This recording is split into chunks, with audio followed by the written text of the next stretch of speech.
Have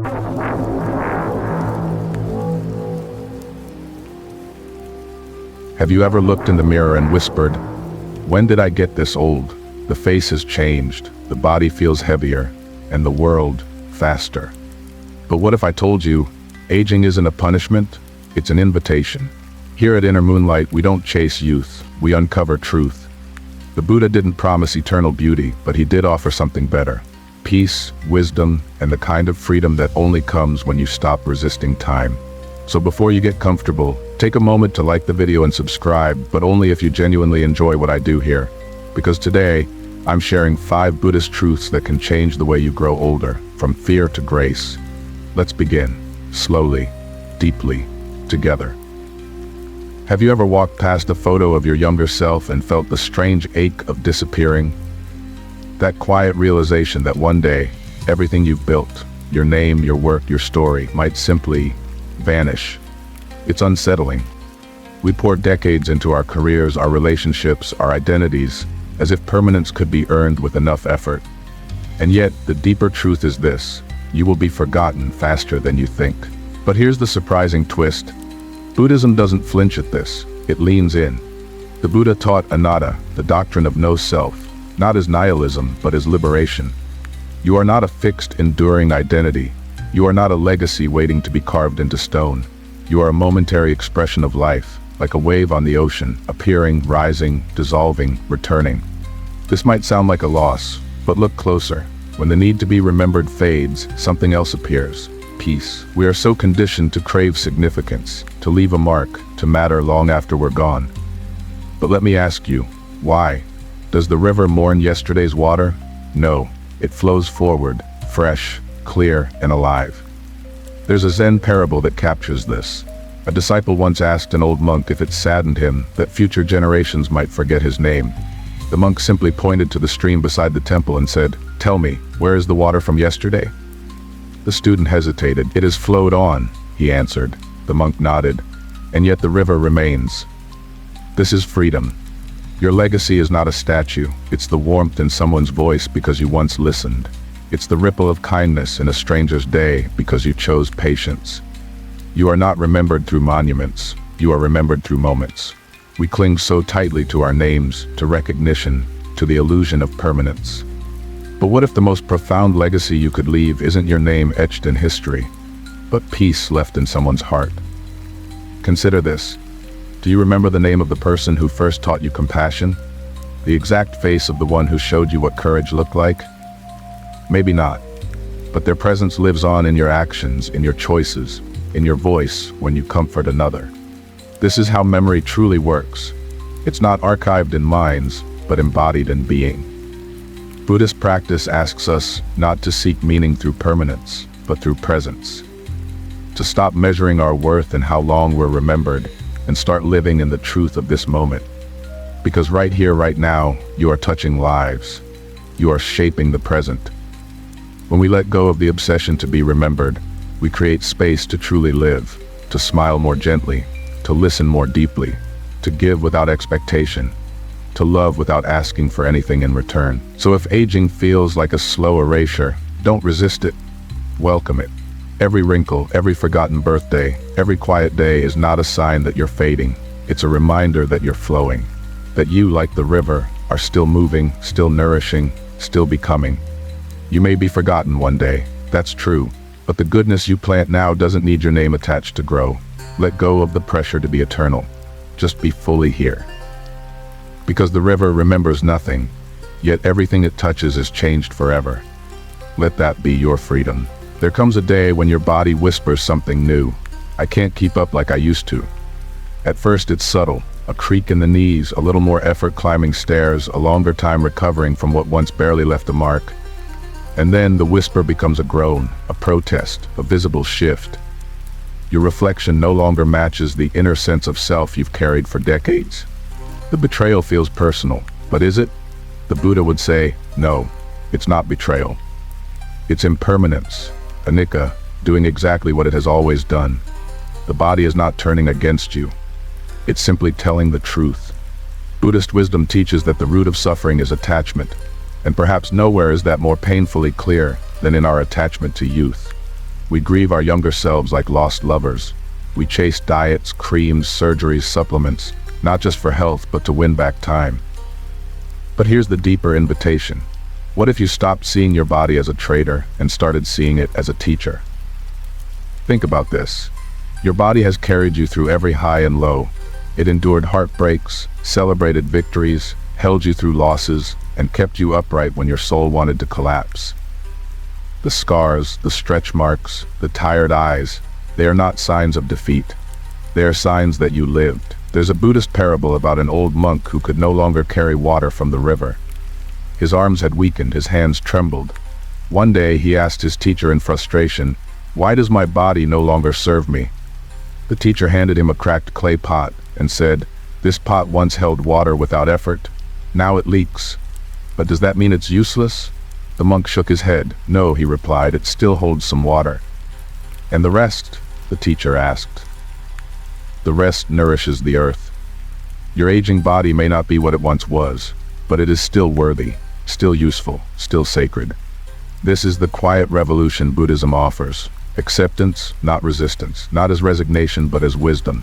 Instead of mourning every ache, try gratitude. Thank your knees for the miles they've walked. Thank your eyes for all they've seen. Thank your back for carrying the burdens of your life. Be gentle now. Move with kindness. Feed yourself not just to stay thin or fit, but to feel loved from the inside. Rest when your body asks, not because you're weak, but because you're wise enough to listen. You don't have to become a shadow of your former self. You get to become the whole of your current self. Imagine if you looked at your hands, not as aged or wrinkled, but as the hands that fed your children, wrote your dreams into notebooks, held lovers, signed papers, wiped tears, your own and others. These are not old hands. They are seasoned. They are sacred. And here's something else Buddhism teaches. The body is not who you are. It's the vessel, the chariot, not the traveler. You are not your skin. You are not your bones. You are not the gray in your hair or the curve of your back. You are the awareness that watches those changes with compassion. So the next time you feel the sting of aging, pause, breathe, place a hand over your heart, say softly, "Thank you." Because even as the body slows, your capacity for presence deepens. Your capacity for wisdom expands. Your body has shifted, but your essence is still whole. Let aging be your spiritual practice. Let it teach you how to release vanity, embrace stillness, and walk the middle path between doing and being. You don't need to bounce back. You need to arrive fully into this moment of your life, wrinkles, wisdom, weariness, and all. Because a body that is changing isn't broken. It's simply telling you the truth. And the truth, if you're willing to hear it, will always set you free. As the years stretch onward, the rooms you once filled with laughter begin to echo. The phone rings less, the invitations slow down. Some friends fade into memory, others become polite strangers. Even family, those closest to your blood, start to orbit different worlds. It feels personal, it feels like loss. But Buddhism teaches us something gently liberating. Impermanence applies to people too. You're not losing everyone. You're simply living long enough to witness the natural rhythm of human connection. In the Samyutta Nikaya, the Buddha says, "Just as the great rivers flow and merge, people meet and part in the currents of life. Relationships are not possessions. They are moments, shared experiences that arise, offer meaning, and then dissolve when the time comes. The mistake we make is not in loving others. The mistake is believing love entitles us to permanence." A young monk once asked his teacher, "Why do the people I love always leave?" The teacher led him to a river and said, "Watch the water." He watched. See how two leaves meet, float together for a time, then part? The monk nodded. People are the same. The river flows on. Let them go with grace. That story isn't meant to make you stoic or numb. It's meant to free you. Because beneath the grief of parting is a deeper truth. Not everything that ends was a failure. Some friendships were only meant to last a chapter. Some loves came to awaken a part of you, not to stay forever, but to light the path for a little while. Take a breath. Reflect on the people who are no longer part of your daily life. Maybe you drifted apart, maybe they walked away, or maybe life just carried you in different directions. But even in their absence, they gave you something. Joy, pain, laughter, growth. Nothing was wasted. Every goodbye carries a gift if you're willing to open your hands. This is the Buddhist art of letting go without closing off, of loving fully without clinging, of mourning without bitterness, of remembering with gratitude instead of resentment. Because what if the people you've lost were never yours to begin with? What if love is not about keeping, but about witnessing, about being there fully while it lasts? We often say, "They left me." But that's not quite right. They left the moment we were in. They didn't erase the memories. They didn't unwrite the laughter or the late-night talks. They simply moved on, and so must we. And what about those who remain? Aging has a quiet way of revealing who truly matters. The circle may get smaller, but it also gets clearer. That one friend who still checks in, that neighbor who knows your name, the grandchild who listens with wide eyes when you speak. Cherish them. Presence is a rare gift, and you, right now, are still capable of offering it. Don't let bitterness harden you, let awareness soften you. If someone no longer fits your life, you're not wrong for noticing that. You're growing, and growth often means releasing, not out of anger, out of love, for yourself, for them, for the space that's waiting to be filled by something new. Sometimes you'll get a message after years of silence. Sometimes you'll pass someone in a crowd and feel nothing at all. Sometimes the heart remembers even when the mind has let go. And that's okay.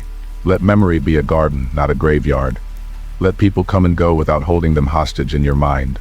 Not everyone is meant to walk with you to the end, but that doesn't mean their presence wasn't sacred. Here's a practice.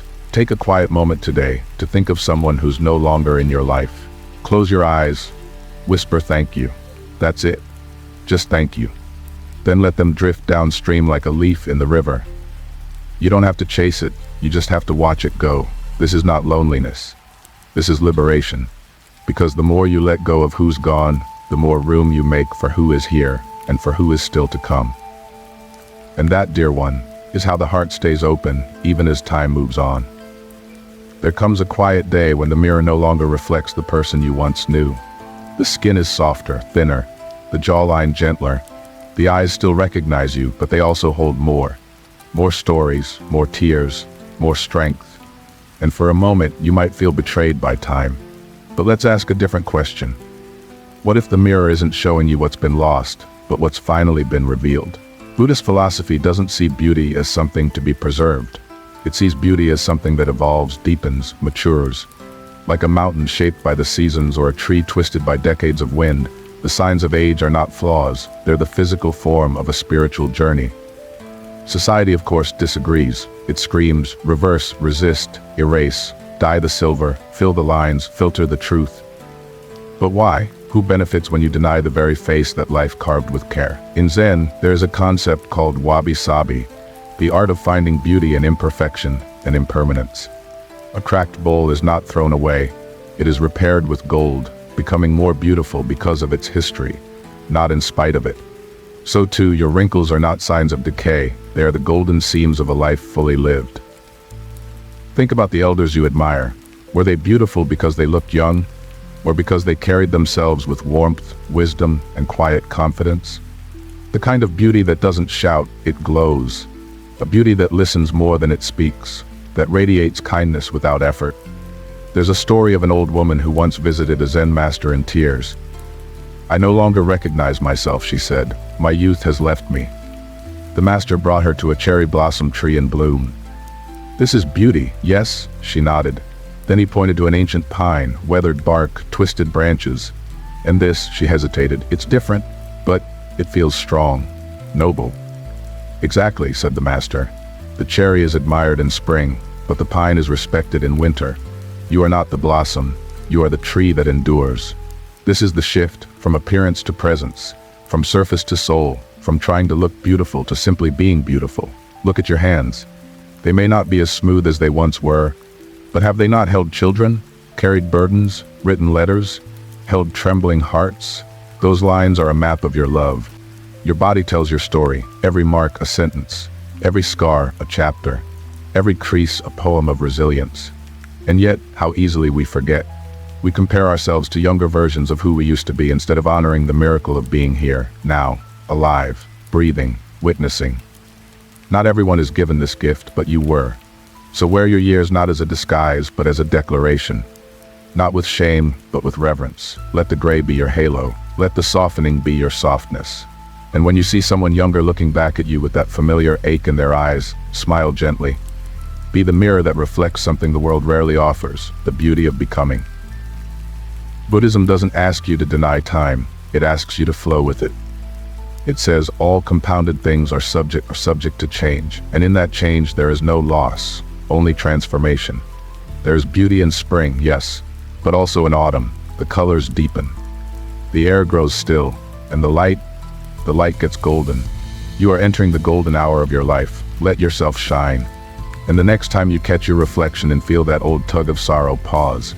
Look again, see the grace, see the strength, see the stories, then whisper, "This is me, and I am enough." As the years quietly collect behind you, something shifts in the rhythm of your life.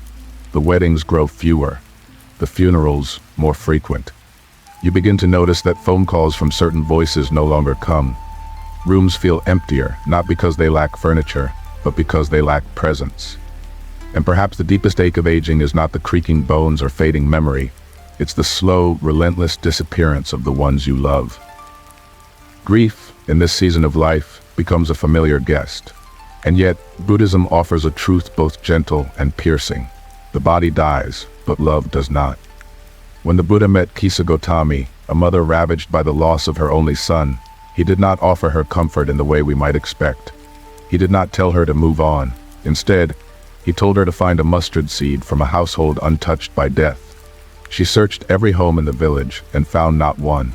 Only then did she understand. Grief is not personal, it is universal. It is not a punishment. It is the price of having loved so deeply.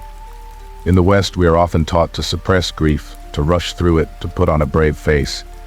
But in Buddhist practice, grief is not something to conquer. It is something to be met, sat with, breathed through. It is a sacred space where transformation is possible, if you let it be. The truth is this: you will lose people, friends, siblings, parents, lovers, some gently, some suddenly, some long before you thought it was their time. But what you don't lose is the imprint they leave on your heart. Grief, strangely, is proof of connection. And love, real love, doesn't vanish with the body. It lingers, in memory, in dreams, in your voice when you repeat their jokes or wisdom without even realizing. You are not just mourning a person, you are continuing a relationship, one that simply changed form. Have you ever smelled something, and it transported you back to childhood? Heard a song and someone you thought you forgot rises up fully, almost tangibly? That's because the heart doesn't operate by time. The heart remembers across lifetimes. The more you age, the more you become a container of memory. But don't let that weigh you down. Let it soften you. Let it open you. Because the more you lose, the more you understand nothing was ever truly yours to keep. Not the people, not the places, not even this body. But everything you've loved leaves a trace, and that trace becomes you. So when the waves of grief come, and they will, don't resist them. Sit down in the wet sand of your soul. Let the tide move through you. Cry if you need to. Speak their name. Tell their story. Make tea and pour a cup for them in silence. And then live. Not in spite of your grief, but because of it. Live for them. Smile when they would have smiled. Give where they would have given. Carry forward their kindness like a lit candle passed from one hand to another. In doing so, you become the continuation of their light. As Thich Nhat Hanh once said, "The day my mother died, I wrote in my journal, 'A great misfortune has happened to me.' But later I looked deeper and realized she is always with me. I just have to look into the palm of my hand. I can see my mother in my body, in my breathing, in every step I take." This is not poetry. It is practice. You will see more death, yes. But each passing is an invitation to love more fully while you can, to appreciate the fleeting miracle of the present, and to become a bridge between the worlds. 1 foot here, 1 foot in memory. And so, as the river of your life carries you further downstream, let the stones of loss become stepping stones of gratitude. Let every tear remind you, this is love enduring, not ending. Because in the end, love is the only thing that remains. It is the echo that time cannot silence, the thread that death cannot cut. So walk on, not empty but full. Full of stories, of faces, of laughter that lives in the marrow of your being. They are with you, always. Aging is not the closing of a door, it's the slow, sacred opening of another. One that doesn't promise youth or perfection, but something far deeper: wisdom, compassion, and peace. You are not running out of time. You are becoming timeless. So let go of the battles you no longer need to fight. Loosen your grip on what is already past, and instead, hold gently the miracle of this moment. The breath in your lungs, the softness in your heart, the beauty in your wrinkles. You are still here, still learning, still capable of joy. The seasons will continue to change, but your spirit, that quiet, aware part of you, can remain steady, like the mountain that watches the winds come and go. May you walk into the next chapter of your life not with fear, but with reverence. For aging is not the enemy, it is your teacher. And the final lesson is this: everything that matters has already been yours all along. Love, presence, and the freedom to let go.